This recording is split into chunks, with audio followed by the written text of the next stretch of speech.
আমাদের তো অবশ্যই আছে, এমনকি আমাদের সন্তানদেরও যে গুনাহ করেছে তাদের প্রতি আমরা কোনো খেয়ালও রাখি না, নাকি বলেন? রাখি না। অথচ নবীজি সাল্লাল্লাহু আলাইহি ওয়াসাল্লাম বলেন কুল্লুকুম রাঈ ওয়া কুল্লুকুম মাসউলুন আলা রাঈয়াতিহি। আল্লাহ তাআলা প্রত্যেকটা মানুষকে আল্লাহ তাআলা রাখাল হিসেবে বানিয়ে দিয়েছে। বলে আমি আবার রাখাল হইলাম কেন? আমি তো অফিসে চাকরি করি, আমি তো অফিসে চাকরি করি, আমি তো অফিস আদালতে চাকরি করি, আমি আবার রাখাল হলাম কেন? আপনি একটু ভালো করে চিন্তা করে দেখেন, আপনার বাড়িতে 4-5 জন লোক আছে, তাদের আপনাকে রাখাল বানায় আছে। আপনি একটু খেয়াল করলে দেখতে পাবেন আপনার ঘরের মধ্যে আপনার সন্তান আছে, ছেলে আছে, আপনার মেয়ে আছে, আপনার স্ত্রী আছে। আল্লাহ তাআলা এই আপনার সন্তানের স্ত্রী আপনার যারা অধীনস্থ আছে তাদের রাখাল হিসেবে আপনাকে আল্লাহ বানাইছে, রাখাল হিসেবে বানাইছেন। এবং কি তার সম্পর্কে আল্লাহ তাআলা আপনাকে জিজ্ঞাসা করবে। আজ আমাদের অবস্থা এমন হয়ে গিয়েছে, আমি আর কি রাখালগিরি করব? আমাদের গ্রাম এলাকায় একটা কথা বলে, বেড়া আর কি দিবা, বেড়াই যদি খেয়াল খেয়াল ফেলায় খেয়াল রাখিয়ে আপনাকে বানাই দিল আল্লাহ তাআলা রাখাল। আপনি হলো আপনার সন্তানের, আপনার মেয়ের, আপনার ছেলের, আপনার স্ত্রীর দেখাশোনা করবেন। তারা যদি অন্যায় পথে চলে যায় তাদেরকে আপনার দায়িত্ব হলো তাদের উপরে তাদেরকে ফিরে আনা।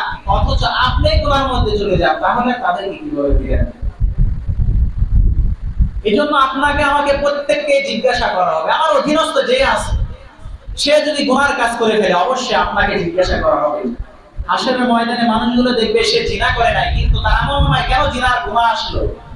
সে চুরি করে নাই, কেন তার আমলনামায় চুরির গুনাহ এসেছে? সে এরকম অপরাধ করে নাই, এত বড় অপরাধ, কিন্তু তার আমলনামায় কেন এসেছে?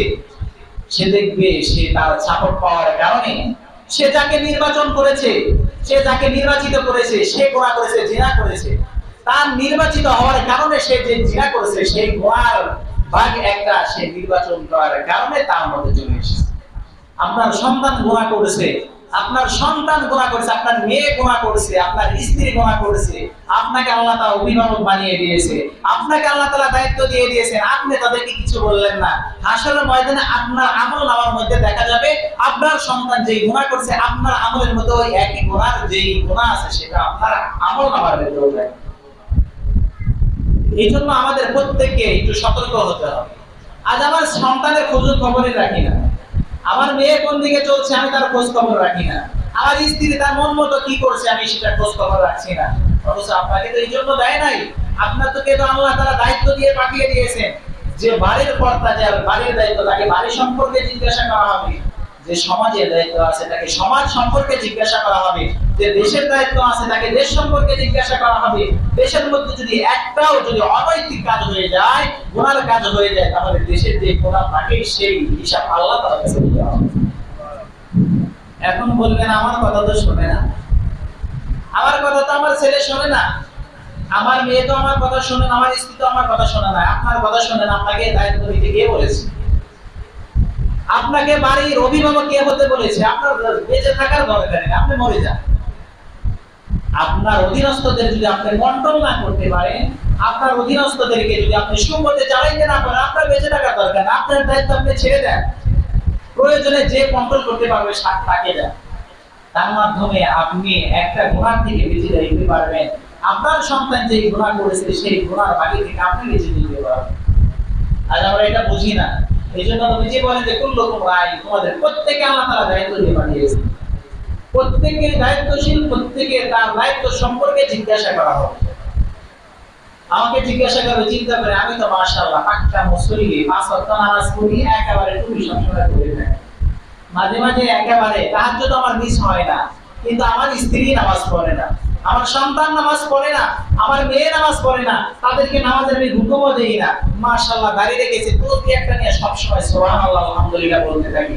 এই আপনার সুবহানাল্লাহ আলহামদুলিল্লাহ কাজ হবে না যতক্ষণ পর্যন্ত আপনার সন্তানকে আপনি সঠিকভাবে পরিচালনা না করবেন, আপনার মেয়েকে আপনি সঠিকভাবে পরিচালনা না করবেন, আপনার স্ত্রীকে আপনি সঠিকভাবে পরিচালনা না করবেন, ততক্ষণ পর্যন্ত আপনার ইবাদত দিয়ে কাজ হবে না। আপনার ইবাদত দিয়ে কখনোই কাজ হবে না। অত্যন্ত আফসোস লাগে, নামাজ পড়ে যায় মসজিদ থেকে যায়, দেখে ঘরের মধ্যে হিন্দুদের উলুদুল আছে না এসে বলে, প্রত্যেকটা ঘরের মধ্যে দেখা যায় হিন্দুদের নাটক, প্রত্যেকের ঘরের মধ্যে প্রায় সিরিয়াল চলছে। কি শিক্ষা গ্রহণ করে এখান থেকে বলেন? আপনার কি শিক্ষা আছে এখানে বলেন? আপনাকে আল্লাহ তাআলা বলল উত্তম আদর্শ রাসূলের মধ্যে রয়েছে। যদি একবারে জিজ্ঞাসা হয় যে আপনি কি রাসূলের পুরো জীবনী করেছেন, আপনি কি রাসূলের জীবনের মধ্যে থেকে আপনার আদর্শ খুঁজেছেন? মানে এটা আমি রাজি না। রাজি আছে হিন্দুদের কিভাবে সিরিয়াল দেখা যাবে, হিন্দুদের কিভাবে বড় বড় টিপালা জিনিস দেখা যাবে, এটা খুব আমাদের ভালো লাগে। এই জন্য আমাদের অবশ্যই সেটা থেকে আপনার কর্তব্য হলো আপনার স্ত্রীকে বিরত রাখা, আপনার মেয়েকে বিরত রাখা। এটা মনে করিয়েন না আজ আমি একেবারে ফজরের নামাজে জামাতের সাথে পড়ছি, মাশাআল্লাহ আমি তো জান্নাতে চলে যাব, অথচ আপনার সন্তানটাকে আপনি ডাক দিলেন না। ফজরের নামাজ আপনি পড়ে ফেললেন জামাতের সাথে, আপনার মেয়ে ঘরের মধ্যে শুয়ে রইল, আপনার ছেলে ঘরের মধ্যে শুয়ে রয়েছে, আপনার স্ত্রী ঘরের মধ্যে শুয়ে রয়েছে। হাসরের ময়দানে আপনার ছেলে আপনাকে টেনে ধরবে, আপনার মেয়ে আপনাকে টেনে ধরবে, আপনার স্ত্রী আপনাকে টেনে ধরবে। আল্লাহ তাআলার সামনে নালিশ করবে যে সে একাই নামাজ পড়ছে, আমাদেরকে ডাক দেয় নাই, আমাদেরকে নামাজের আদেশ করে নাই। আল্লাহ তাআলা বলবে এটাকে আগে জাহান্নামে দাও। এজন্য অবশ্যই সাবধান থাকতে হবে। কোন সন্তানের জন্য, কোন স্ত্রীর জন্য আপনার জীবনটাকে নষ্ট করে ফেলেছেন বুঝি না। কোন সন্তানের জন্য আপনার জীবনটাকে নষ্ট করে ফেলেছে, আল্লাহ তাআলার সাথে নাফরমানি করে, গাদ্দারি করে আপনি আল্লাহ তাআলার সাথে গাদ্দারি করে সন্তানের মুখে ভাত তুলে দিচ্ছেন। আপনার আল্লাহ তাআলার সাথে গাদ্দারি করে, আল্লাহ তাআলার ওয়াদাগুলোকে ভঙ্গ করে আপনার সন্তানকে সুন্দর সুন্দর কাপড় পরাচ্ছেন।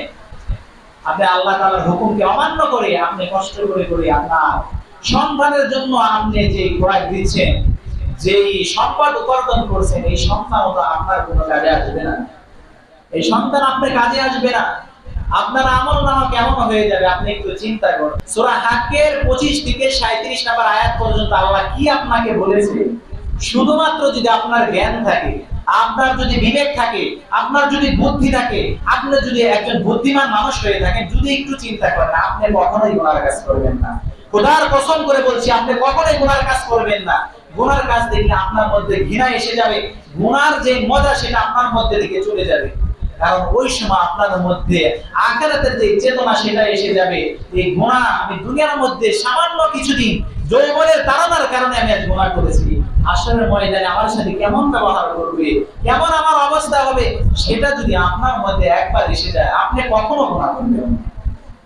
আজ আপনার সন্তানের জন্য সবকিছু করে যাচ্ছে, আপনার সন্তানের জন্য সবকিছু করে যাচ্ছে, অথচ হাসরের ময়দানে এই সন্তান আপনার কোনো কাজে আসবে না। আপনি সূরাতুল মাআরিজের 11 নম্বর আয়াত থেকে আপনি একটু খুলে দেখেন। সেদিন হাসরের ময়দানে আপনার সন্তান আপনার নামে নালিশ করবে। সেদিন মানুষগুলো বলবে ইউবাসসালুন মাহুম ইয়াওয়াদুল মুজরিমু লাউ ইয়াফতাদি মিন আযাবি ইয়াউমিহি বিন লিবানি ওয়া সাহিবাতিহি ওয়া আখি ওয়া ফাসিলাতিহি আল্লাতী তুরি ওয়া মান ফিল আরদি জামিআ সুম্মা ইনজি। হাসরের ময়দানে মানুষগুলো যখন জাহান্নাম দেখবে, জাহান্নাম দেখার সাথে সাথে, জাহান্নাম যখন তারা দেখে ফেলবে, জাহান্নাম দেখার সাথে সাথে সে আল্লাহ তাআলার কাছে বলবে, আল্লাহ আমার সন্তানদেরকে দিয়ে দিলাম, আমার স্ত্রীদেরকে দিয়ে দিলাম, আমার ভাইকে দিয়ে দিলাম, আমার যে বংশের মধ্যে যতগুলো মানুষ আছে সবাইকে দিয়ে দিলাম, এমনকি তোমার যদি প্রয়োজন হয় পৃথিবীর সব মানুষকে জাহান্নামে দাও, শুধুমাত্র আমাকে বাঁচাও। আপনার সন্তান কাজে আসবে? কোনো কাজে আসবে না। তাহলে আপনাকে আমাকে যদি সে আযাব থেকে বাঁচতে হয়, জাহান্নামের শাস্তি থেকে বাঁচতে হয়, তাহলে অবশ্যই আমাকে আপনাকে সঠিক কাজ করতে হবে, ভালো কাজ করতে হবে, গুনার কাছ থেকে ফিরে থাকতে হবে। আর আমাকে আল্লাহ তাআলা যে অভিভাবক বানিয়েছে, আমার সন্তানের অভিভাবক বানিয়েছে, আমার স্ত্রীর অভিভাবক বানিয়েছে, আপনাকে অভিভাবকের মতোই আচরণ করতে হবে। আপনার দায়িত্ব সেটা আপনাকে পালন করতে হবে। আপনি যদি আপনার কাজের মধ্যে যদি আপনি গাফলতি নিয়ে আসেন, আপনার কাজ যদি আপনি সঠিকভাবে পালন না করেন, হাসরের ময়দানে আপনি যতই নামাজি হয়ে থাকেন, যতই তাসবিহ জামা হয়ে থাকে, যতই পাগড়ি পরে থাকেন, আপনাকে এক চুল পরিমাণও ছাড় দেওয়া হবে না।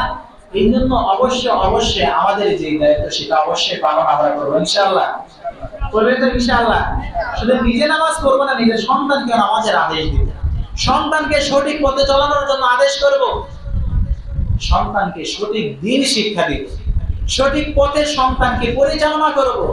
আপনিও বাবা হয়েছেন, লুকমান হাকিমও বাবা, আপনিও বাবা, লুকমান হাকিমও বাবা। লুকমান হাকিম তার সন্তানকে কত সুন্দর নসিহত করেছেন, উপদেশ দিয়েছেন। আল্লাহ তাআলা তার এই লুকমান হাকিমের নসিহতগুলো আল্লাহর কাছে এতটা পছন্দ হয়েছে, আল্লাহ তাআলা সূরাতুল লুকমান নামে একটা সূরা নাযিল করেছে। সুবহানাল্লাহ।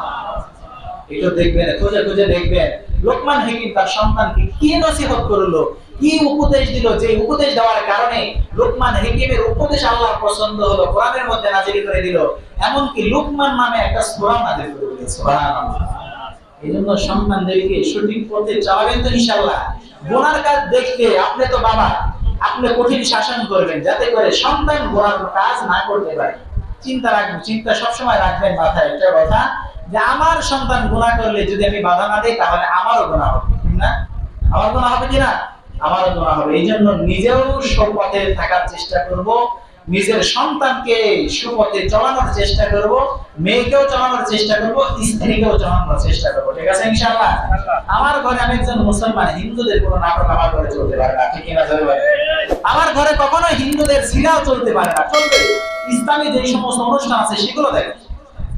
ইসলামের যে অনুষ্ঠান আছে, ইসলামের চোরাকাটা যে মাসলা মাসের অনুষ্ঠান, সেগুলো দেখেন। গুনাহের কাজ আমরা কখনোই করব না, কারণ গুনাহের কাজের কারণে বিন্দু পরিমাণ আল্লাহ আমাকে ছাড় দিবে না। আল্লাহ তাআলা আমাদের সকলকে গুনাহের কাজ থেকে হেফাজত করুক। সকলে বলে আমিন। আর জোরে বলেন আমিন। আমাদের সন্তানদেরকে সঠিক পথে চলানোর তৌফিক দান করুক। সকলে বলে আমিন। আমাকে যে রাখালির দায়িত্ব আল্লাহ তাআলা দিয়েছেন, সেই দায়িত্ব পরিপূর্ণভাবে পালন করার তৌফিক দান করুক। সকলে বলে আমিন।